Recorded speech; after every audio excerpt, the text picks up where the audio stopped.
तिथे धनगर आरक्षणासंदर्भातली एक मोठी बातमी हाती येते। धनगर आरक्षणासंदर्भात सुधाकर शिंदे समितीचा 1000 पाहणी अहवाल हा सादर करण्यात आलाय। 5 राज्यात जाऊन धनगर आरक्षणासंदर्भातला अभ्यास करून हा अहवाल तयार करण्यात आल्याची माहिती मिळते। अहवाल ओबीसी मंत्रालयाच्या सचिव विनीता सिंघल यांच्याकडे सोपवण्यात आलेला आहे। उद्याच्या कॅबिनेटमध्ये धनगर आरक्षण आदिवासी संदर्भात अहवाल सादर होणार का याकडे आता सगळ्यांचं लक्ष लागलंय।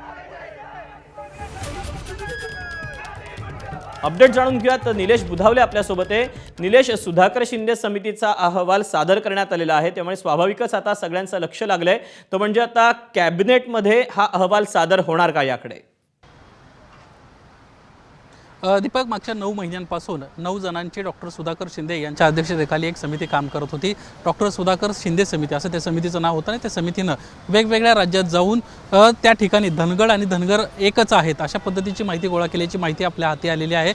एबीपी माझाला जी विश्वसनीय सूत्रांना माहिती दिली आहे त्यानुसार अहवालामध्ये काही महत्त्वाच्या गोष्टी नमूद करण्यात आलेल्या आहेत। साधारणपणे बिहार, झारखंड, तेलंगणा, मध्य प्रदेश, उत्तर प्रदेश या राज्यामध्ये ही समिती गेली होती आणि त्या समितीनं स्थानिक त्या राज्यानं कशा पद्धतीनं धनगर आणि धनगर आरक्षणाच्या बाबतीत निर्णय घेतलेला आहे याचा अभ्यास केल्याचं पाहायला मिळालेला आहे।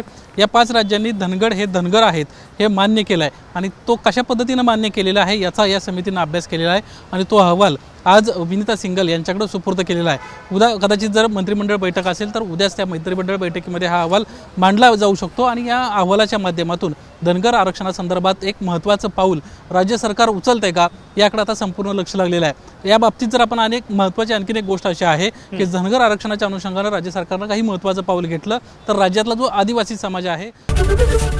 एबीपी माझा, उघडा डोळे बघा नीट।